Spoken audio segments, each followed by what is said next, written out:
এই যে অবস্থা দেখছো, অবস্থাটা কেন করছে বলো তো? বাইরে বাজি ফেলছে, একটা বাজি সবে পড়লো। না না, আমাদের পাড়ার লোকজনের কিছু কিছু, সবার কথা আমি বলবো না, অনেকের বাড়িতেই বয়স্ক লোক আছে, তারা করে না। কিছু কিছু চ্যাংড়া ছেলেপিলে যারা জানে আমাদের বাড়িতে কুকুর আছে, ইচ্ছা করে বাড়ির সামনে বাজি ফেলবে, বাড়ির পাঁচিলে বাজি ফেলবে। আর ওর হার্ট ভীষণ ভীষণ ভীষণ দুর্বল। আমি 7 বছরে যে কতবার এই ভিডিও ছেড়েছি, ওর বাজিতে ভয় পাওয়ার ভিডিও।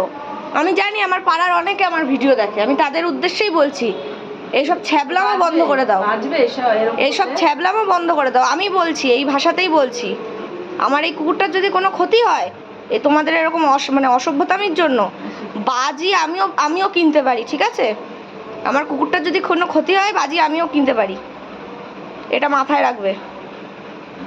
দেখো একটা বাড়ির মধ্যে এসে বাজিটা প্রায় ফেটে গেল, ওর অবস্থাটা দেখো।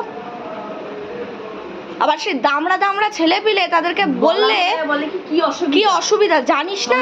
কি অসুবিধা? যতকাল নিজেদের বাড়ি বয়স্ক লোকজন ছিল ততকাল বাড়ি মাইক বাজানো যায়নি, এখন কি অসুবিধা জিজ্ঞাসা করে।